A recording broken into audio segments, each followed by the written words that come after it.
Smart as a deer and fast as a cantaloupe, our brave hero was searching for the lost city of Marcita Aurora. Unable to go across the dead, waste-dawn vale, alone covered with grey figures, he headed toward Bruggo, a small town where the living colors are everywhere. From there he could find the strength to carry on his journey.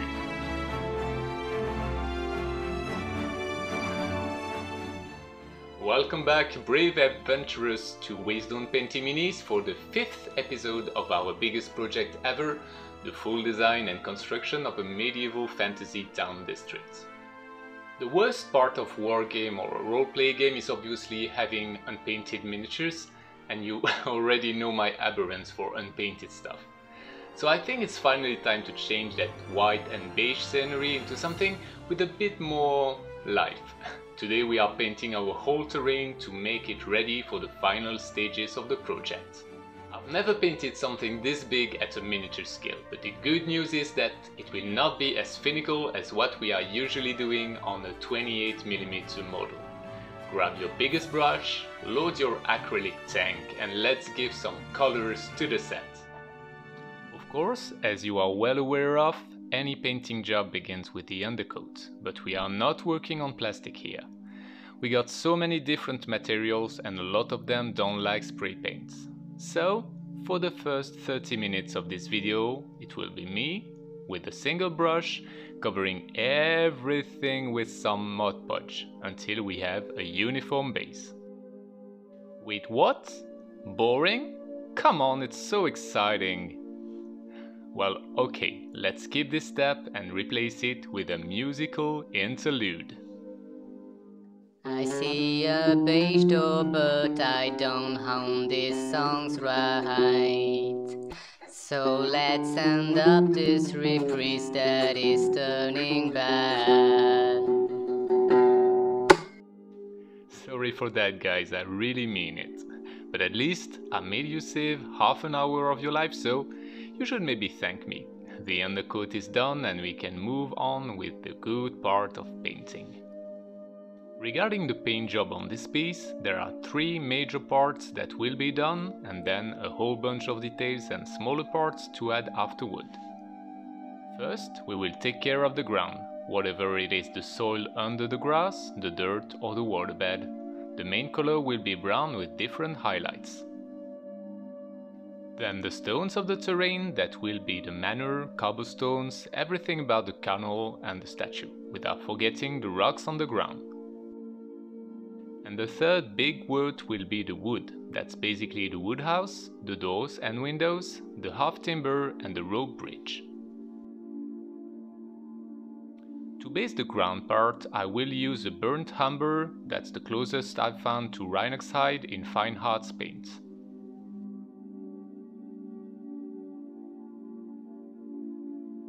I will not make you the insult of telling you how to base something. As long as you dilute your paint a little and prefer 2 thin coats to a big stroke of thick material, everything is going to be fine. And as it's the first color we use, you don't even need to be careful while painting near other surfaces.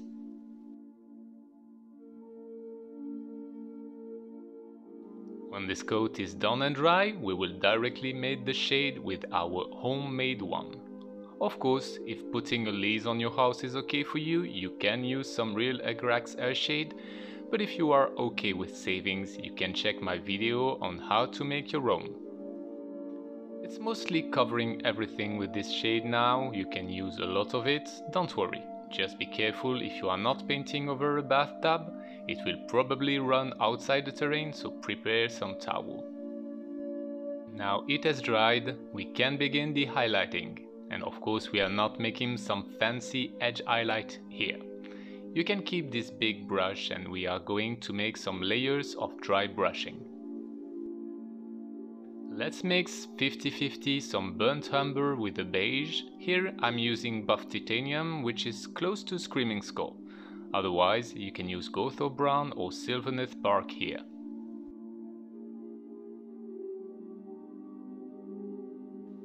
This mix will be used only on the place that will stay dirt at the end, like for this dirt road going to the rope bridge or near the edges of the cobblestones road.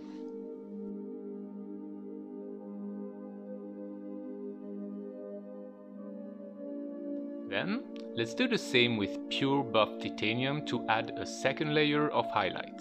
Yes, it is basically the formula we use for every miniature base, but at a bigger scale.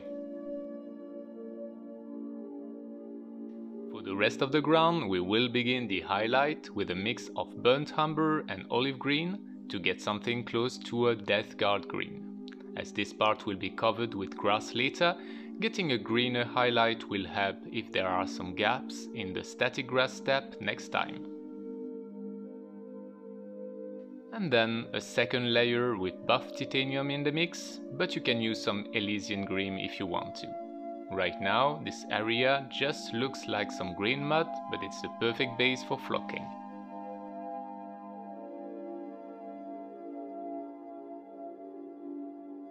For the waterbed, we are only doing one dry brush at this stage. It will be a mix of burnt umber and neutral grey, just to get a colder tone of greyish brown. Be careful, as we have some fragile items glued inside the canal when dry brushing. You don't want to break one of those at this stage. We can leave the ground for now and begin the biggest part of the terrain, which is the stones. To cover the main part of it, I'm going to use a medium grey, something close to a ashen grey, to cover the cobblestone, the canal walls and the house. That will be our base color for everything we will do after. We have already completed the ground zone, so we will try to be more careful as we are close to it, maybe using a smaller brush there. We also want to avoid covering the wood zone with the grey. We really need a solid black for those. Okay, now that this base coat is done, you might think this is a bit flat, right? I guess it's okay for the canal wall or cobblestone, but the manor isn't really at its best with that uniform grey. In real world, stones often have nuances, and even if it's still grey, you can have warmer or colder ones. If you are like me working with fine arts acrylic and don't want to have dozens of tubes, this is what I'd suggest. Take your medium grey, have two splotches separated. For the first one, I'm adding a little bit of warm color, like brown or tan, and on the second one, a bit of blue. You will end up with warmer and colder variation of your usual grey. Now, I'm randomly using those mixes to cover some stone. You can just pick a few of each or choose to make a third with each color. It might look like a grey patch of whatsoever, but keep in mind the shades and highlights will be the same for everything, so the difference will be smoothened. If you are details mad, you can of course choose to apply this method to every stone and cobblestone of the board, but I guess you also remember what a torture the cobblestones have been in the second episode. Now let's go back to shading. It will be a bit more complex this time because we need to create some nuance. Depending on the way a stone is exposed to the sun and to wet, we can have more or less moss on the stone, and this can be done by having a greener shade around those areas. For the most part, we are still using a homemade Agrax air shade, but as soon as we are getting near a hollow, a dirt zone or anywhere close to water, we will use an olive shade, like Athonian Kama shade, or a homemade brew with a mix of burnt umber and olive inks, 1/3, 2/3. I'm inviting you to apply that second shade while the first one is still wet to have the colors mixing in the middle.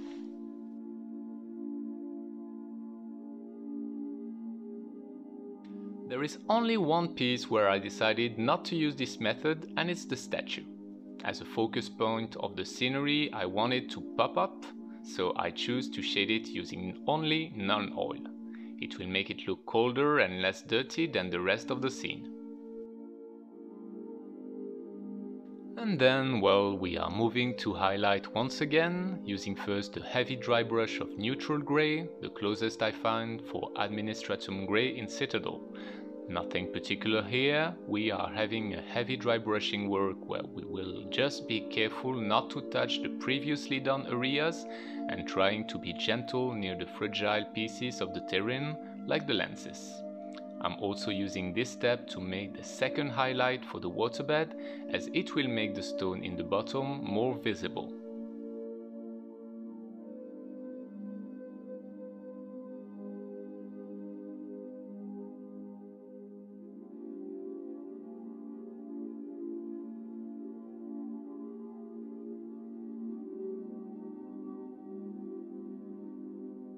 Then I'm having a second dry brush with a mix of neutral grey and white, but you can use Ultron grey for that if you prefer.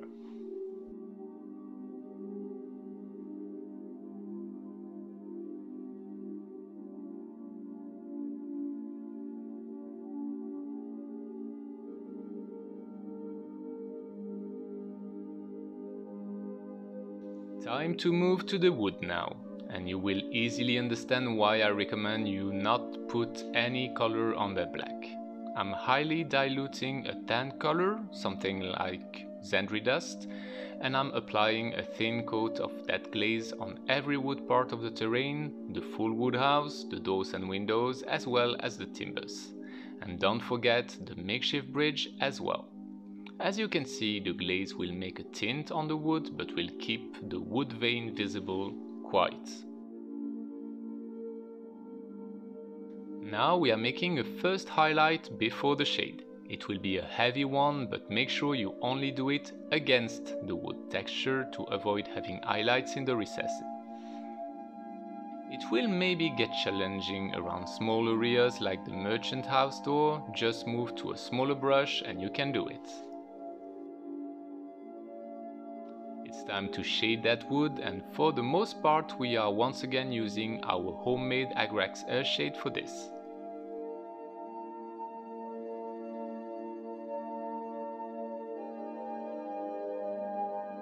Nevertheless, on the wood house and rope bridge I'm completing this step by adding some greener shade to some planks.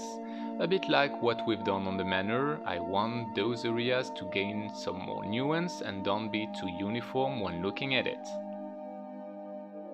We can now finish the wood with a second highlight, using the exact same color we used for the first dry brush, a bit lighter this time.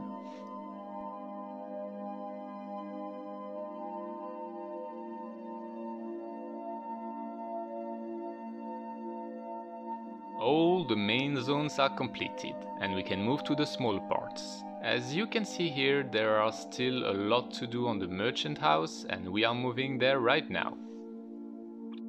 First, we got the terracotta bricks and tiles, and those are going to have the same color, a clean, warm terracotta. For the base color, I'm using 2 thin coats of Jocara orange all over it. It might seem a bit too orange for this part, but terracotta really depends on the place where it is extracted, so it's as good as another color. Then we can shade it all with the same shade, but if you want to have a warmer color, you can use some Reichland flesh shade instead.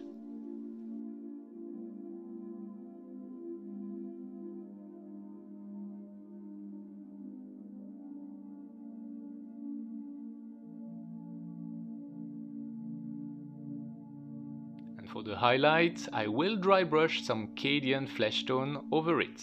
Now, as you can see, that orange tint is mostly washed out and it really looks like some weathered terracotta. Let's move to the Roughcast now. You can obviously choose any relevant color for that. It can be white, beige, rose, anything you want as long as it's a pastel color. Roughcast is covered at the time with a mix of lime and pigment, so it's rarely strong tones. I choose the same buff titanium tube to base coat this part. It's quite close to the original color of the plaster and looks quite natural in my opinion. As we are covering black with a light color, I really invite you to have at least 2 or 3 thin coats to get an even tone. And while we are at it, there is still something not quite accurate on this building. We currently have dark recesses between the bricks, and normally you are supposed to have some mortar here. So we will dilute our buff titanium a lot to get some kind of glaze, and with a small layer brush we are going to paint those gaps with that. If you ever go over some bricks, never mind, just wipe the surface with some towel, and if you still have some, it only adds to the accuracy.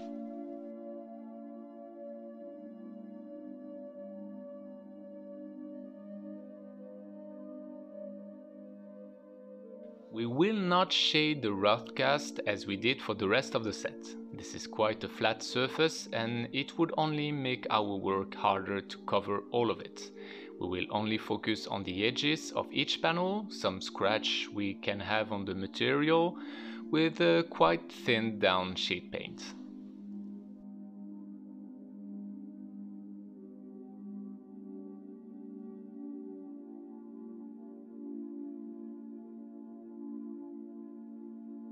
Now what is left on the set not fully painted is small enough to allow us getting back to our usual citadel paints. I'm going to start with the final highlight of the Roughcast, using Wraithbone to catch the edgiest part of the wall.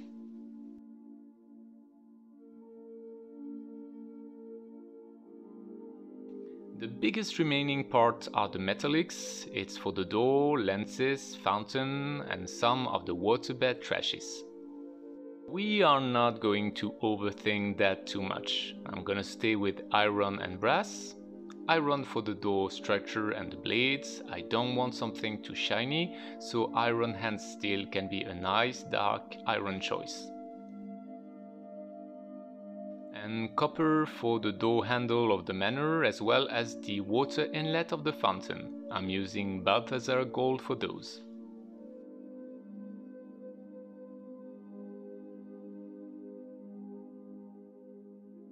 Regarding the shading, I will use Agrax Earth Shade only on the iron, just as we would do on any usual metallics on a miniature.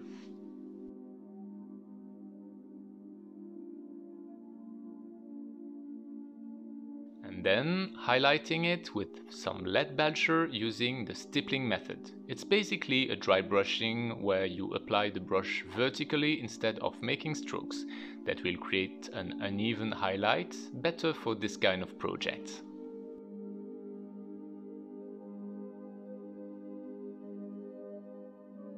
On the brass, I will instead use some Nailax oxide, just like on my rust and verdigris video that you can find on the link above.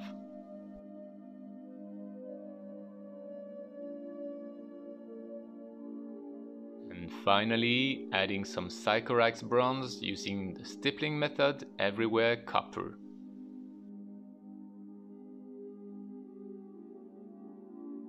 To complete the video, let's take a minute to address the poor forgotten from Marcita Aurora, all those brave travelers, heroes and tourists unlucky enough to end prematurely their lives in this deadly canal.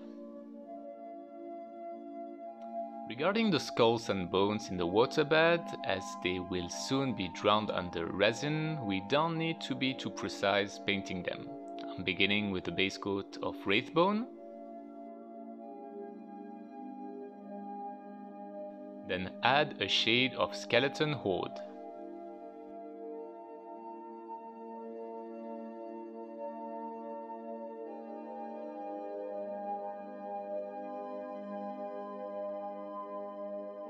A quick dry brush of Screaming Skull or Tyrant Skull, and they are done.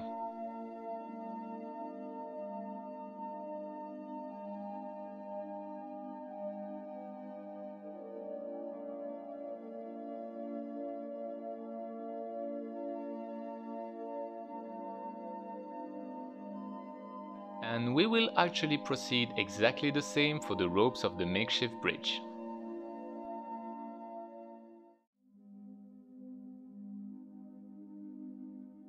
Now that the full set is complete, we are able to add some final weathering on the whole terrain.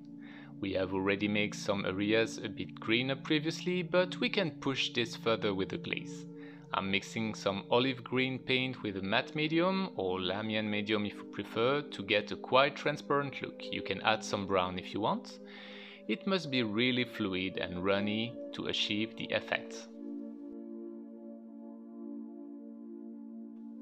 Let's now choose any place where you can imagine having some water running, like a recess under a building, the hollow of the statue, etc.